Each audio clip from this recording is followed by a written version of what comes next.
Welcome to part 2 of the clinical application of VEMP tuning measurement webinar.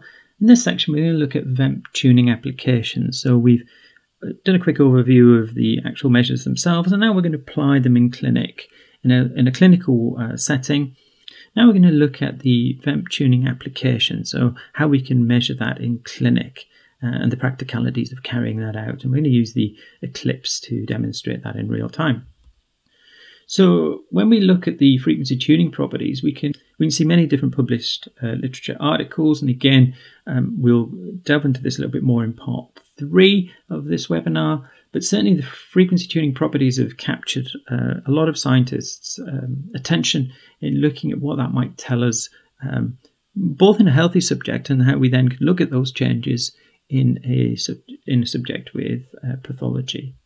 So here we've got an article in 2013, International Journal of Audiology, Singh and Barman. And what they're showing is some ocular VEMP here. We can see the characteristic N and 1P1 complexes, and just looking at the normal tuning. And what we can see is as we move up the frequency, so working our way up from 250 up to 2000, the VEMP response kind of maximizes out if you can just catch your eye on 500 as being the largest response there. But certainly even in normal subjects we can have tuning. So there is an element of the VEMP being able to be recorded elsewhere, and that is one of the key things that we can then utilize when we look at changes as a result of potentially pathological change. So let's now look at a cVEMP tuning assessment. So I've got a little demonstration here that I've recorded myself. What we'll do is I'll set this going. I was going to actually speed this up, but to give a true demonstration, we'll do this actually, this is recorded in real time. So what we're doing is we're going to record some cervical VEMP measurements from the left sternocleidomastoid mastoid muscle, and what we can see, we've started at 95. Now for this, we're not really interested when we're looking at tuning at threshold. We want to be at fairly high stimulus levels so that we can actually activate the response reliably and consistently, so we can do comparisons. What you can see is the EMG value up the top there, and this subject is actually holding it very nicely in the middle of the range, and there we've already captured the 500 Hertz response. We can mark where P1 is. There we are, probably around about 16 milliseconds there, and we're probably at about 27 at a guess there, but we can look at those in a little bit of detail later on. So now we've got 500 Hertz. Very quickly, what we want to do is move on to a different frequency. So let's select 750 Hertz. Now again, clinically, we wouldn't necessarily make all of these steps. I'm just using this as a demonstration, and I'll give you a rationale to what frequencies, depending on the pathology, might be interesting later. But now we're running the same stimulus level. These are all air conduction at 95, but obviously we now know we're at 750 Hertz. And already, within a matter of seconds, we're probably about 40 sweeps in, we can start to see that biphasic cVEMP complex starting to pop out. I'm going to measure that for a little bit longer, just so that we can really see the clearly defined biphasic shape, and we can then mark that up. So we've got a good average recording. And there we are, we've got another one. Let's pop our markers on. So we've placed our P1, and these are pretty locked for latency, as we would expect in peripheral conditions and also in normal subjects. Again, we can just very quickly eye to eye there look at that and say, well, yes, okay, it looks a little bit smaller. But remembering what we talked about in part 1 about the normalization aspect, that could be a trick. So again, it's always nice to eyeball it, but we'll be doing some clever stuff a little bit later. So now we've moved on to 1 kilohertz, so 1000 hertz tone burst. And again, we've started measuring at the same stimulus level. Again, very quickly, we can see a response becoming present, just moving that 500 up out the way there, tidying things up a little bit, putting the 750 into place, and there we can see the landmarks of the 1 kilohertz response coming through. I think we can already eyeball where P1 and N1 is going to be. And then we can place our markers on as well. There we go. So there's P1 being marked, and N1 also. So now let's just do a final one at 1.5. Again, you could really test all the frequencies right across, but just for demonstration purposes, let's do 4 frequencies and just show the difference in a normal subject. Again, quite interestingly, if we just look up now, the subject is actually activating the correct amount of EMG level, but you can see they're tiring. because we're not giving them a break really here. You can see that I'm actually measuring these quite quickly. In fact, in entirety, we measured all of these 4 frequencies in probably about 4.5 minutes, which would be quite brisk in a clinic, because we're not really giving them a chance to ease we're not giving them a chance to restore the tiredness from the sternocleidomastoid muscle. So let's just change the scaling a little bit there, because obviously we were on 10 microvolt. Going to tidy it up a bit first, quite particular. Let's just make sure we've got them positioned where we want them to be, and then obviously we can just change our scaling. So each segment at the moment is at 20 microvolts. So if we can just pop that then onto a 10 microvolt, we could probably see those much more clearly. There we go. And we can see that at 1.5 kilohertz, it's just about there, but it's quite small. So then just quickly looking at these, we haven't scaled them as yet, but we can see these are cVEMP tuning curves from 500 to 1500 Hertz at 95 dB NHL. And we can see that the shapes there, it certainly looks as if it's getting smaller as we go up in frequency.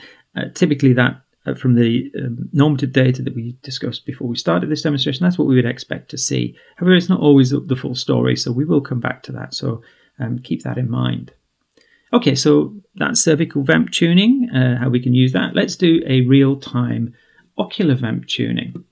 A little bit more challenging, certainly with a smaller response. Again, I'm using air conduction here. I'm going to use the left side, so we've got a very straightforward comparison. So for this left side, obviously I'm recording under the right eye.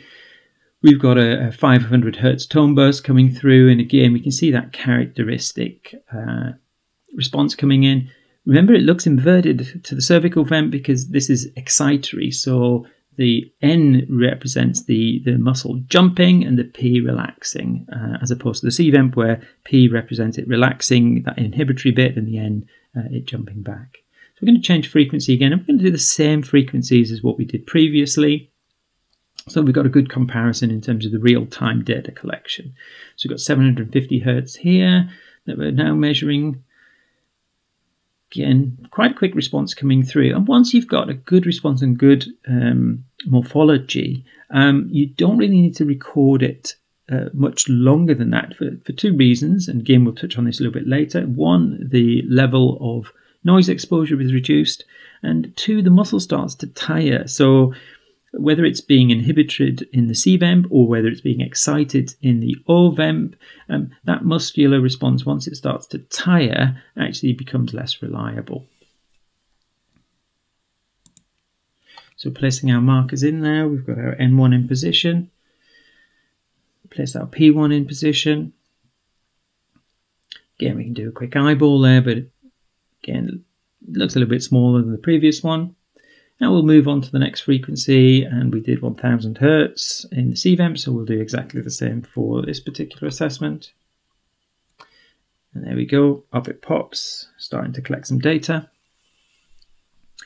And straight away, even within a couple of sweeps, we can start to see that response.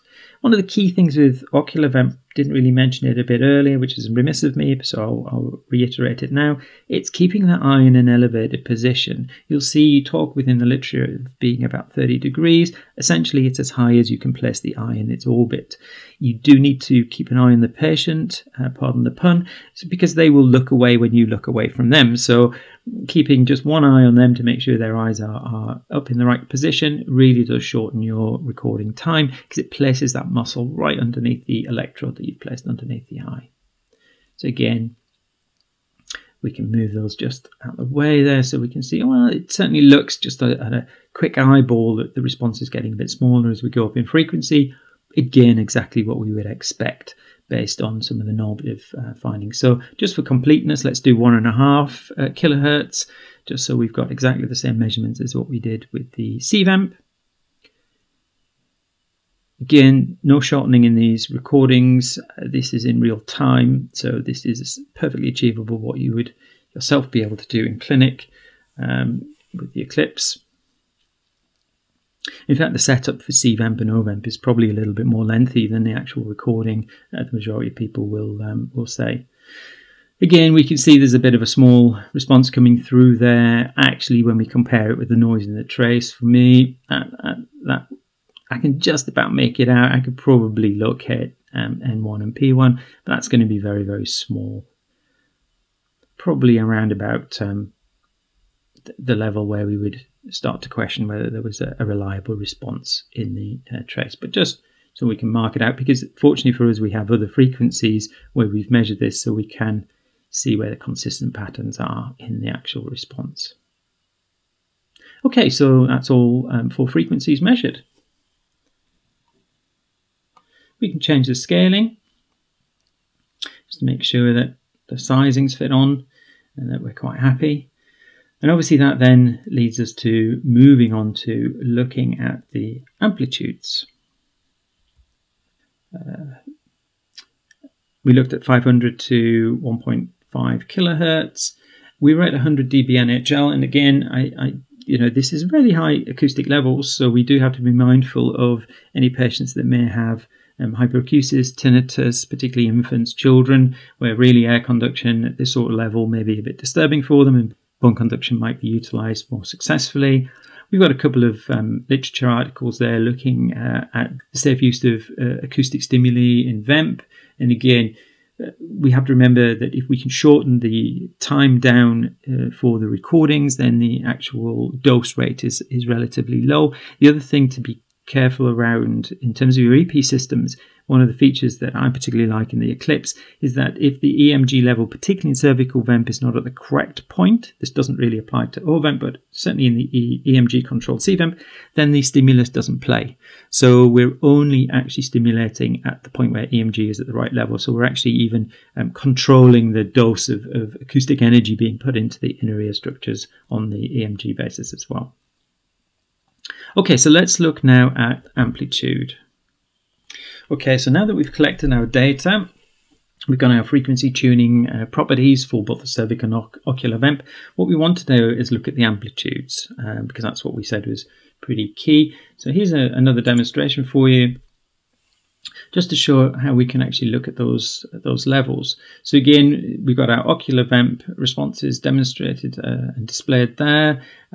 What we can see in the Edit tab is we have the amplitude there. So at 100 for the 500 Hertz, the amplitude of that was 9.1. Now at 750, we've got 7.9. So getting smaller in amplitude as we would expect, actually within the normal range. At 1 kilohertz, we were down to 6. And actually that very small one was just about there at 2.5. So for me, at the very low level then of an ocular VEMP, I think from a clinical purpose, I would be quite happy with the 5, 750 and 1 kilohertz. Now jumping over to cervical VEMP here, you can see the 95 stimuli there. We're going to EMG scale. So we've got 500 there, and the EMG scaling has now normalized those traces. So we're seeing 1.184 for the amplitude. So again, a normalized amplitude. Take the scaling off. So it was a 95 microvolt, almost a 96 microvolt. So at 750, we were at 60 microvolts. At 1 kilohertz, we were at 41. So let's now place the EMG scaling back on. So 1 kilohertz now is at 0.7. So remember, this is a ratio, and we'll talk about that in a bit. 0.8. So 751 about the same size, and 500 was the biggest response there at 1.2. So again, you can see very quickly how we can normalize those responses and look at them and compare them between the frequencies that we have measured to see where the largest response has occurred. So the current comparison of these frequency amplitudes, again, is a little bit of applying the Junkies formula. So again, as we discussed earlier, looking at differences between the amplitudes from right to left, but now we can look at them between the frequencies. And so what we can do is look at this frequency ratio, comparing, and again, in the literature, you will see a lot of reference to the 500 Hertz and 1 kilohertz ratio. And there's a reason for that, which we'll talk about in part 3. The amp part there represents the amplitude of the particular frequency. And you see we're just basically subtracting and adding them and then dividing them across so that we can work out the percentage difference or ratio. This particular formulae is represented by Taylor et al. They use that quite extensively in their research. Most typically when we're looking at frequency, and again I'll talk about this a bit more in pathology, and we're looking at amplitude, we're using air conduction because that's for endolymphatic hydrops and Meniere's disease. The values that have been reported in the literature are looking at differences for Taylor. It was around about 20%, so 1 kilohertz being 20% larger, or 500 being 20% smaller than the 1 kilohertz response.